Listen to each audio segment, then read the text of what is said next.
Bueno, la unidad que sigue, que vamos a trabajar después de la unidad 3, es la unidad 5, no la unidad 4. ¿Sí? En un principio yo había puesto el orden para que trabajemos primero la unidad 4, pero la unidad 5 me parece más importante porque si entienden algunos conceptos muy importantes de esta unidad, se les va a facilitar mucho la unidad 4 que es de gases. ¿Sí? Porque la unidad 4 es gases. Porque los gases son fluidos. ¿Sí? Un gas es un fluido. Entonces se daba la unidad 3 que es de fluidos y se completaba con la unidad 4 que es de gases. Que es un tipo de fluido el gas. Pero lo que pasa es que gases, para entender las leyes de los gases que involucran eh, presión, temperatura eh, y volumen y cómo varían una en función de la otra, para entender esas leyes eh, es mucho mejor primero ver la parte de calor y de temperatura, ¿sí? Para entender por qué, por ejemplo, eh, la presión aumenta si aumenta la temperatura. ¿Sí? Entonces es mucho mejor que primero pasemos por la unidad 5. Y además esta clase la voy a dividir en dos. Así que si vieron un solo video, entonces le va a faltar uno. Esta va a estar dividida en dos porque como ven, el PowerPoint, si la presentación tiene 56 diapositivas. O sea, yo puedo grabar, no tengo ningún problema en grabar la clase de 2 horas o lo que dure y seguidas, porque ustedes le pondrían pausa sin problema al video. Pero el tema es subirlo. Estas clases grabadas yo las subo al Drive y les comparto el enlace. Tarda muchísimo en subir y muchísimo en procesar, y cuando tarda muchísimo se corre el riesgo de que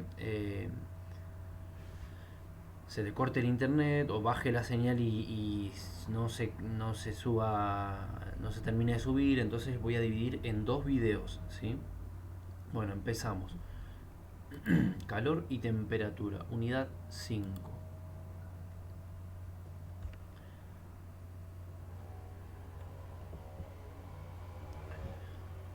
Primero, como ya les dije recién, vamos a ver qué es la teoría cinético molecular y después avanzamos con calor y temperatura.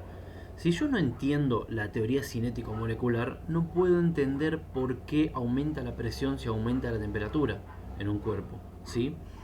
Entonces, la teoría cinético molecular ayuda a entender el comportamiento de la materia a nivel molecular cuando está sujeta a ganancia o a pérdida de calor, a medir el calor y sus efectos. Por ejemplo, la dilatación de los cuerpos, los cambios de fase, cambios de estado, las escalas de temperatura. Entonces,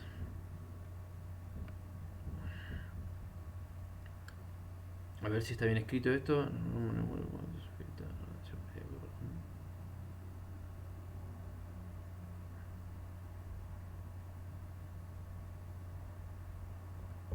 Está bien.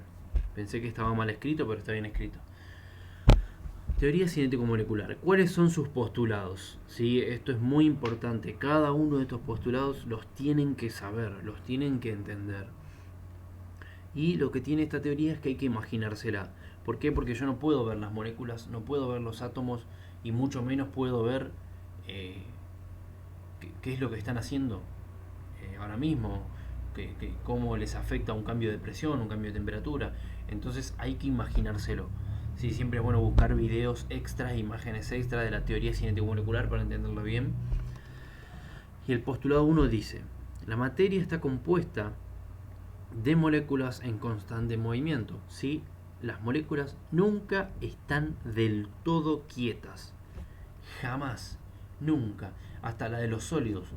La de la materia sólida está vibrando, pero nunca está absolutamente quieta. Sí está vibrando En la pared, por ejemplo, las moléculas de la pared están vibrando respecto a una posición relativamente fija, pero nunca están súper quietas del todo. ¿Sí? Postulado 2. Cuando se le suministra calor, el movimiento aumenta en función de la temperatura. ¿Sí? Esto es a las moléculas, a los átomos, a las partículas de materia. Cuando se le entrega calor, aumenta ese movimiento. Si las moléculas se están moviendo así, yo le entrego calor, empiezan a moverse así. ¿Sí? Aumenta su movimiento. ¿Sí? Y a mayor temperatura, mayor va a ser el movimiento que tengan esas moléculas. Es por eso que si se lo imaginan, ¿por qué las sustancias se derriten, los sólidos? Por ejemplo, un plástico. ¿Por qué el plástico se derrite? Bueno, sus moléculas en estado sólido están vibrando, pero al entregarles calor, aumenta su temperatura, aumenta el movimiento, ¿sí? Y cambian de estado, se funde, ¿sí? Porque aumenta mucho el movimiento de las partículas y se vencen las fuerzas de atracción entre las partículas. Postulado 3. La temperatura me da una idea de la energía cinética por medio de las moléculas. Como les decía, a mayor temperatura, mayor movimiento de las moléculas. O sea que la temperatura es una medida de la energía cinética promedio de las partículas. Y ya saben lo que es energía cinética. Es la energía debida que tiene un cuerpo debido a la velocidad que tiene, a la rapidez o al módulo de velocidad. Postulado 4. El estado físico depende entonces de la temperatura. ¿Sí? Esté en sólido, líquido o gaseoso va a depender de la temperatura. Porque la temperatura me da idea del movimiento de las partículas, y del movimiento de las partículas depende si aguantan o si se rompen las fuerzas de atracción, se vencen las fuerzas de atracción entre las moléculas. Postulado 5. La presión aquí se entiende como la cantidad de choques de las moléculas. ¿Sí? Nosotros venimos trabajando que la presión es fuerza sobre área, y que se calcula presión total y presión relativa en los líquidos y en los gases. Bueno, acá cuando hablemos de presión en teoría cinético-molecular hay que imaginarse como los choques de las moléculas, que de hecho también es fuerza sobre área. Pero imagínense las partículas dentro de un recipiente moviéndose, ¿sí? Y cómo es que ejercen presión, por ejemplo, las partículas de un gas dentro del aire dentro de la botella, por ejemplo. Bueno, porque tienen cierta energía cinética, ¿sí? Cierta temperatura, y en su movimiento las partículas chocan contra las paredes de los recipientes y ejercen presión, ¿sí? Ejercen una fuerza en una determinada área o superficie, y eso es la presión. Entonces, grabémoslo, entendemos la presión como la cantidad de choques de las moléculas entre sí o con las paredes del recipiente, ¿sí? Cuando aumenten esos choques, cuando las moléculas se muevan más rápido y aumenten esos choques, significa que está aumentando la presión. Y por último, los choques son elásticos. La energía cinética de una partícula se transfiere a otra sin pérdidas. Se considera que entre las partículas, ¿sí?, cuando una choca contra otra, le transfiere energía sin que se pierda, sin que esa energía se disipe en otra forma de energía. Vieron que, por ejemplo, si chocan dos autos, algo de energía se puede ir en forma de calor por el rozamiento de las superficies, o si vuelca un auto contra el asfalto y el rozamiento con la superficie puede hacer que se disipe energía en forma calórica e inclusive en forma de sonido. Lo que nosotros escuchamos como sonido, esa energía que traían los móviles, al chocar, algo de energía se disipó en el sonido que escucho. Se disipó en forma de calor. si toco alguna superficie y está tibia. Entonces, ¿qué dice esta teoría? Que los choques de las partículas son elásticos, y esto significa que cuando chocan dos partículas se transfieren energía sin que se disipe energía en otra forma de energía.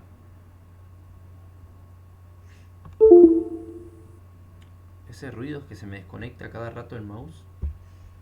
Seguimos. Bueno, ¿qué pasa cuando, es lo que les estaba comentando, de que qué pasa cuando a un sólido le aumento la energía en forma de calor, le entrego calor, ¿sí? Si yo le entrego calor a un sólido, aumenta su temperatura y por ende aumenta la energía cinética de sus partículas, porque la temperatura es la medida de la energía cinética promedio de las partículas. Si aumenta la energía cinética de las partículas, se empiezan a mover más rápido. Si se empiezan a mover más rápido, se empiezan a separar, se empiezan a vencer esas fuerzas de atracción entre las partículas. Y ahí cambian de estado, llega un punto en que cambian de estado. Si se trata, ¿sí? Acá están los estados de la materia arriba, del sólido al líquido, el líquido al gaseoso, el gaseoso al plasma. Si el plasma ya sería una sopa de partículas que ni siquiera son átomos, ya, ¿sí? Tenemos electrones, protones, positrones y todos los trones dando vueltas por ahí como una sopa, pero de partículas subatómicas. Si se trata de un fluido en un recipiente, al aumentar la temperatura aumenta la presión, número de choque contra las paredes, en consecuencia del aumento de movimiento. ¿Se entiende esto? Es así. Aumento de la temperatura porque le entregué calor, energía en forma de calor. Aumenta el movimiento de las partículas. Si aumenta el movimiento de las partículas, es decir, su energía cinética, entonces aumenta la presión. ¿Por qué aumenta la presión? Porque al moverse más rápido van a haber más cantidad de choques contra las paredes del recipiente y entre sí. Y dijimos que ahora la presión nos da una idea de la cantidad de choques contra las paredes de un recipiente en un gas, por ejemplo. ¿Qué pasa? Acá tenemos graficado un cambio de estado. ¿Qué significa esto? Bueno, fíjense. En la columna vertical tenemos la temperatura. En la columna horizontal tenemos el tiempo, ¿sí? Pasa que a medida que transcurre el tiempo se va aumentando la temperatura. Esto es lo que se ve en el gráfico. Al aumentar la temperatura del hielo indefinidamente se llegará al estado gaseoso. ¿Qué significan las partes horizontales del gráfico? Bueno, quizás si no están acostumbrados a leer gráficos, no es la forma más amigable, pero está muy bueno que sepan leer el gráfico. Fíjense, el hielo está en estado sólido. Miren, incluso acá están los dibujitos de los vasitos. Le aumento la temperatura, sigue aumentando, hasta que llega a 0 grados centígrados. A los 0 grados centígrados, fíjense que la línea esta, que dice sólido y líquido, es horizontal. ¿Qué pasa ahí? ¿Por qué es horizontal? Significa que la temperatura no está subiendo en esta parte del gráfico, no está aumentando. Y esto es porque está cambiando de estado el hielo. Cuando una sustancia cambia de estado, la temperatura permanece constante. Por eso cuando el agua hierve, está cambiando de estado. Si le ponemos un termómetro mientras esté hirviendo, siempre va a estar a 100 grados. No va a aumentar más de 100 grados. Porque el agua está cambiando de estado. Una vez que una sustancia esté cambiando de estado, en el momento que está cambiando de estado, no puede aumentar más su temperatura. Después sí, cuando ya tiene un estado nuevo, sí. Acá el hielo llegó a 0 grados. Mientras se está cambiando de estado a líquido, de sólido a líquido, se mantiene en 0 grados, no cambia su temperatura, por eso el gráfico es una línea horizontal. Luego aumenta nuevamente cuando ya está hecho agua, sigue aumentando su temperatura, sigue aumentando hasta que llega a 100 grados centígrados. ¿Sí? A presión normal es a 100 grados.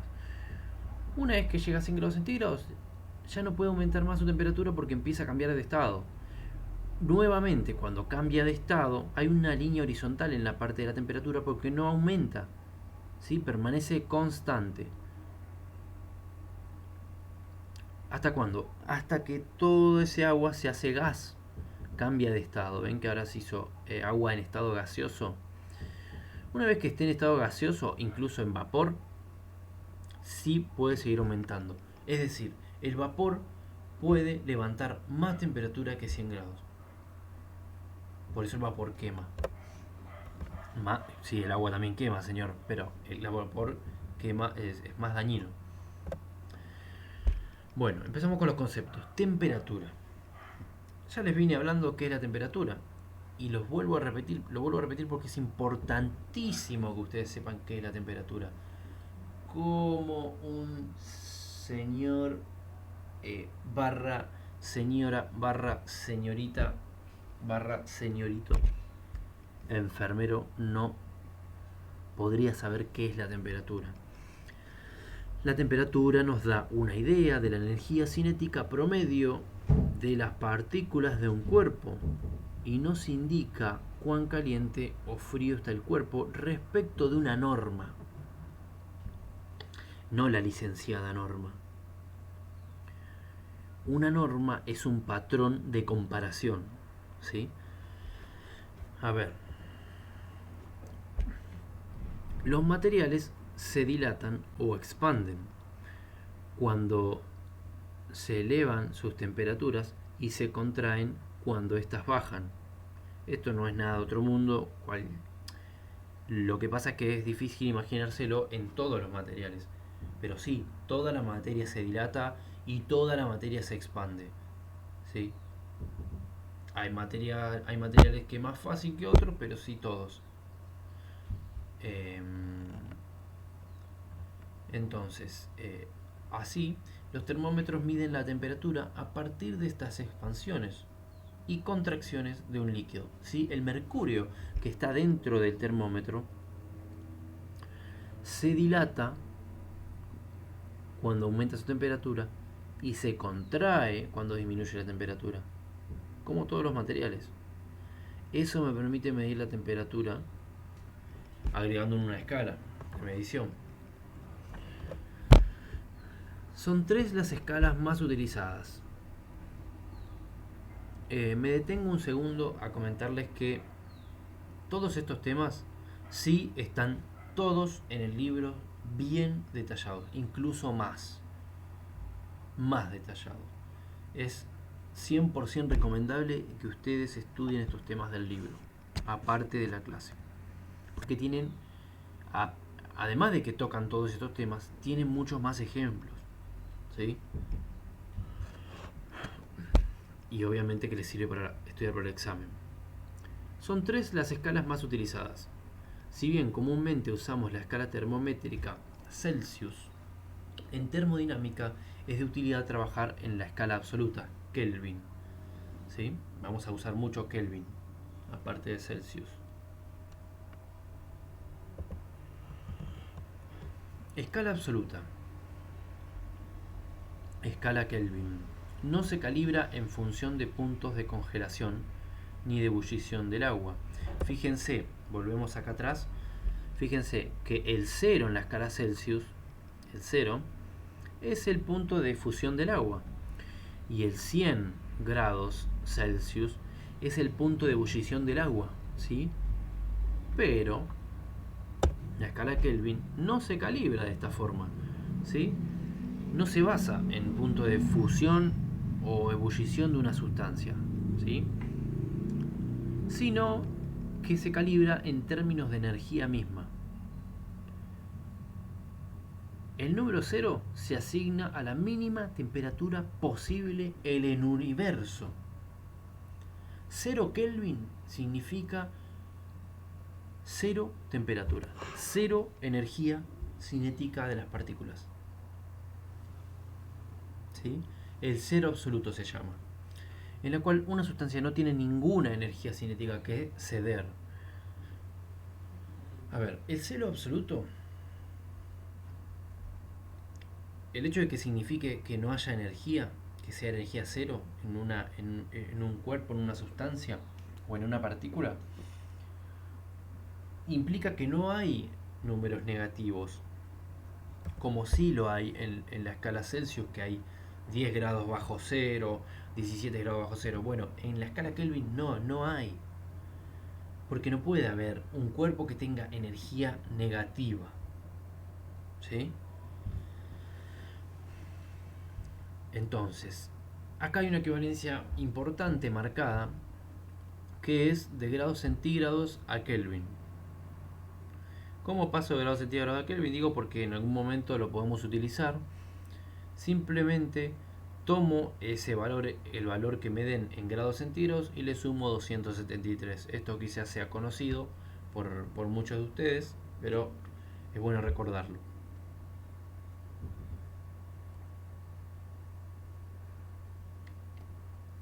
Por ejemplo, 10 grados centígrados equivalen a 283 Kelvin. Fíjense, importantísimo, que no se le pone el cerito de grado a Kelvin, porque no se dice 283 grados Kelvin, se dicen 283 Kelvin. En cambio, cuando se trata de Fahrenheit, cuando se trata de escala Celsius, sí se dice en grados Celsius, sí se dice en grados Fahrenheit, pero en Kelvin no, son directamente Kelvin.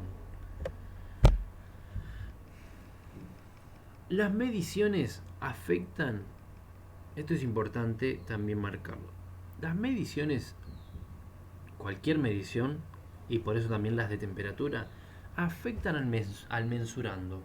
¿Qué es el mensurando?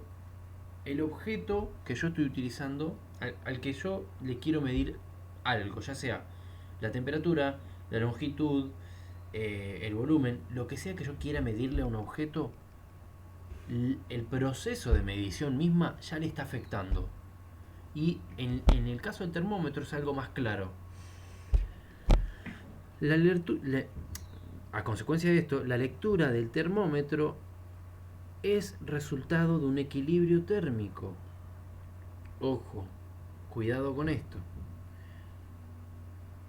El termómetro, el tamaño del termómetro tiene que ser pequeño comparado con el cuerpo al que deseamos medirle la temperatura. ¿Por qué? Si yo me mido la temperatura ahora con un termómetro, a mi cuerpo, al tamaño de mi cuerpo, no le afecta lo frío que está el termómetro. Es despreciable. Le afecta, sí, porque todas las mediciones le afectan al mensurando, que el mensurando en este caso sería mi cuerpo, al que le quiero medir la temperatura. Pero es ínfimo lo que le afecta, es despreciable, decimos en física. Despreciable, que no hace falta ni tener en cuenta eso que le afecta. Entonces, a mí no me afecta agarrar un termómetro pequeño, ponérmelo abajo del brazo, que esté frío, no afecta prácticamente al resultado a grandes rasgos de la lectura del termómetro final. Pero si yo quiero con ese tamaño, con ese mismo termómetro, medir la temperatura de una gota de agua,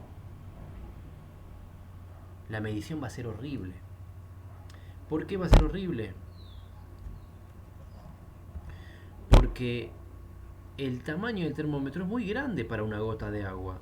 Y si el termómetro está frío, al ponerlo en contacto con una gota de agua, por más caliente que esté la gota de agua, esa gota de agua se va a ir enfriando. ¿Por qué? Porque el termómetro, al absorber automáticamente temperatura, le resta calor, se enfría la gota de agua y ya la medición del termómetro va a ser cualquier cosa. Así que es importante esto también tener en cuenta. No puedo usar cualquier termómetro, sino tiene que ser pequeño respecto de lo que yo quiero medir. Seguimos. El concepto de calor,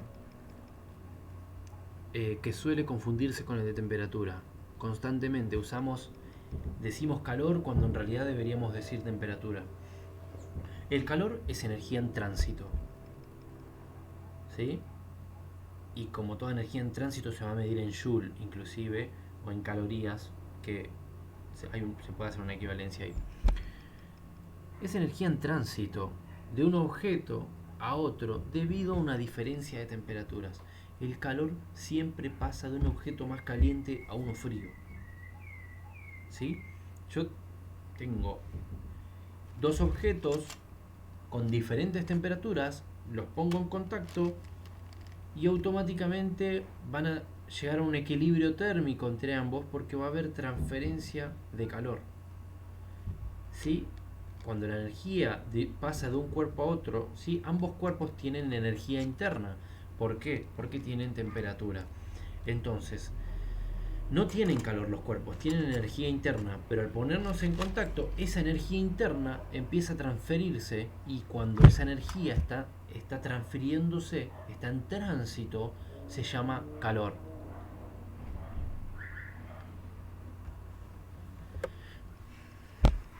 El calor se mide en Joule, como toda forma de energía, en el sistema internacional, o en calorías o kilocalorías.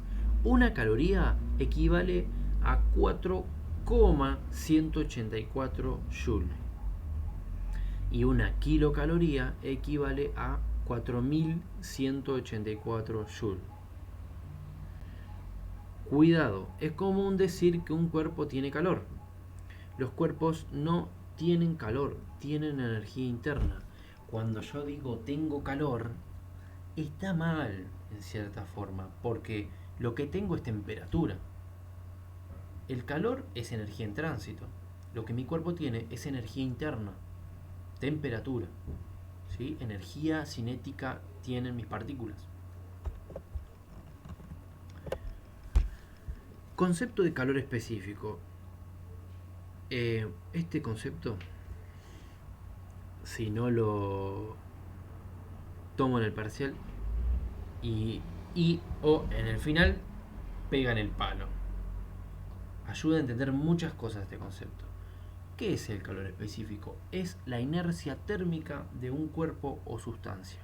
Y acá tienen que acordarse de qué significa inercia. En mecánica, la inercia es la resistencia de un cuerpo. Acuérdense del principio de inercia de Newton. La inercia era la resistencia de un cuerpo a mantener su estado de movimiento.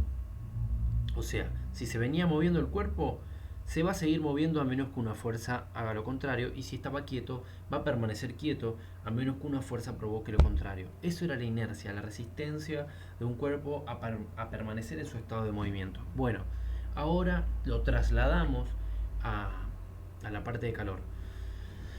Inercia térmica es la resistencia de un cuerpo a cambiar su temperatura.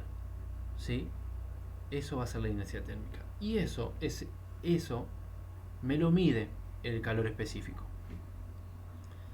También se llama capacidad calorífica específica. Si ustedes leen el libro, no va a decir calor específico, va a decir capacidad calorífica específica.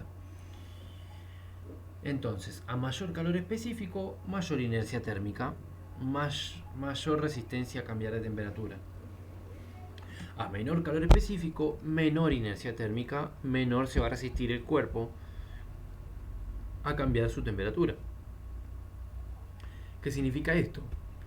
Que si un cuerpo tiene alto calor específico, tiene alta inercia térmica, se resiste mucho a cambiar su temperatura, entonces va a tardar mucho en calentarse y va a tardar mucho en enfriarse.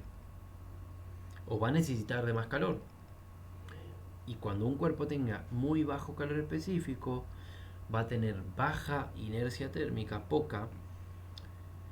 va a tener poca resistencia a cambiar su temperatura y se va a enfriar y se va a calentar rápido, como es el caso de los metales.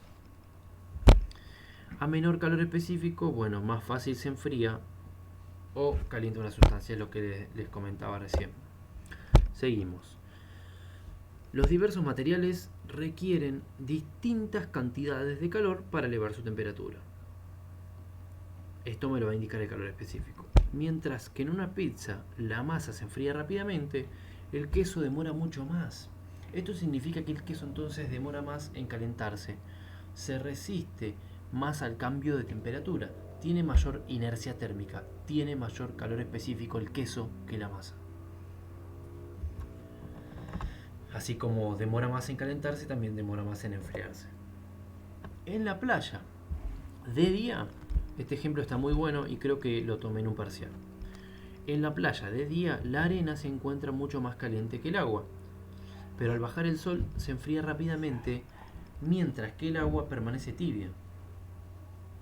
Conclusión, la arena tiene bajo calor específico, se resiste menos a los cambios de temperatura. El agua, al tener alto calor específico, demora en calentarse pero también en enfriarse. ¿Sí?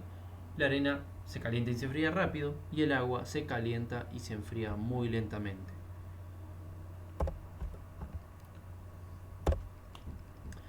Tabla de calores específicos. ¿Sí? Los calores específicos los vamos a buscar en Google. ¿Sí? O los vamos a buscar en una tabla, o se los voy a dar yo en el enunciado del examen, ¿sí? Si es que hace falta. Pero se buscan, no hace falta que se sepan nada de estas cosas de memoria. Fíjense, ¿cuál es la sustancia de mayor calor específico? El agua. ¿Sí? Hay otras sustancias que tienen mayor calor específico del agua, pero son muy poco conocidas y raras. Entonces, tomamos el agua como la sustancia de mayor calor específico. Y acá en este ejemplo, desconozco acá cuál será, porque esta tabla tiene solo unos ejemplos. Acá en esta tabla no está cuál es la sustancia que tiene menor calor específico. Pero sí podemos ver que el cobre y el bronce tienen un calor específico muy bajo. ¿Sí? Fíjense que la unidad de calor específico puede ser Joule dividido gramos por grados centígrados, o caloría en lugar de Joule dividido gramos por grados centígrados. Y el calor específico se representa con una C y un palito. Fin de eso. La alta capacidad calorífica del agua hace que una cantidad pequeña de agua absorba una gran cantidad de calor, con un bajo aumento de temperatura. ¿Sí? Es un buen enfriador el agua. Y es un buen calentador.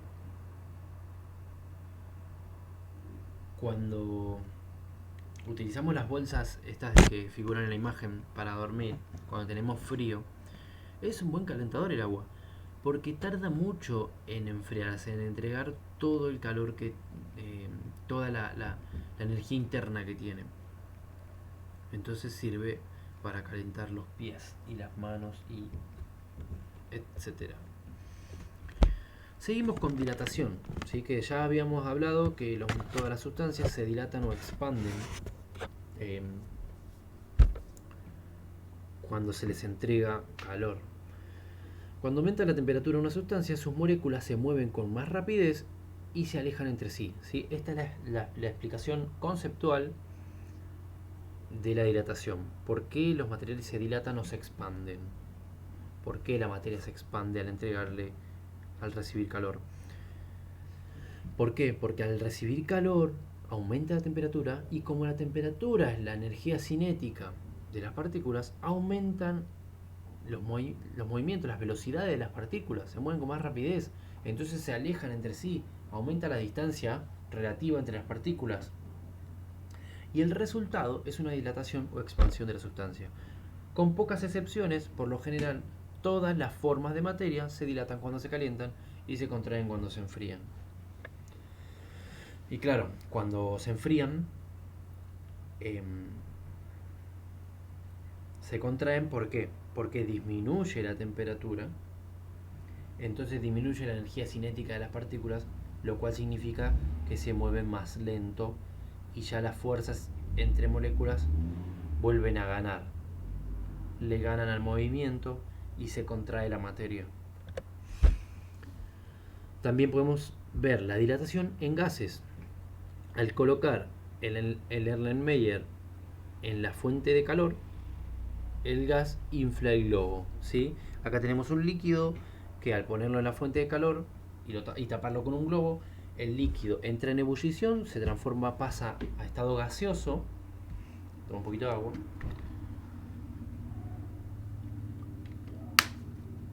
Pasa a estado gaseoso y el gas infla el globo. ¿Cómo infla el globo el gas? Y sí, porque se dilata, porque se expande, porque con el aumento de temperatura aumentaron las velocidades entre las partículas y se empezaron a separar entre sí las partículas. Quiero ver por qué diapositiva vamos, así veo cuándo tengo que cortar el video. En un ratito, cuando terminemos... A ver... No, el siguiente tema es largo. Me parece que lo vamos a cortar acá. Así lo vamos a cortar ahora que terminamos el tema de dilatación. Bueno, acá hay más ejemplos de dilatación. Acá hay una banda metálica, ¿sí? Fíjense, en la parte de arriba se le coloca un hielo, ¿sí? Tenemos una varilla que por encima tiene latón y por debajo tiene hierro. A temperatura ambiente dice que la varilla está recta prácticamente. Al colocarle un hielo a la parte del latón, se contrae, porque se enfría, se contrae la materia, entonces se dobla, ¿sí? Luego, en la parte de abajo, está calentando el hierro, ¿sí? Al calentar el hierro,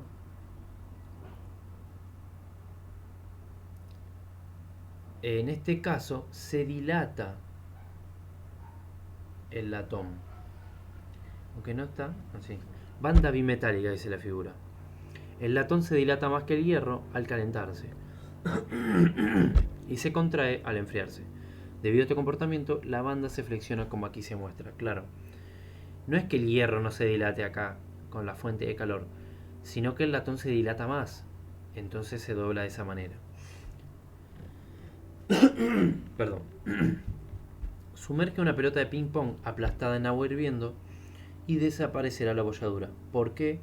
Si sumerjo una pelota en agua hirviendo que esté abollada, desaparece la bolladura. Por la misma explicación, por la misma razón que la que dimos recién del globo. ¿Por qué se infla el globo? Bueno, el gas que está dentro de la pelotita, el aire, al aumentar la temperatura, se expande, se dilata, porque aumenta la energía cinética de las partículas, ¿sí? Y aumenta, en consecuencia, los choques de las partículas contra las paredes de la pelotita, entonces aumenta la presión. ¿Sí? Acuérdense que los choques contra las paredes es la presión. Y la pelota se vuelve a acomodar en su forma. Cortamos acá, tenemos que seguir con transferencia de calor. Pero bueno, creo que esta es la primera parte del video y vamos a hacer una segunda parte, así no tenemos problema al cargar el video en el Drive.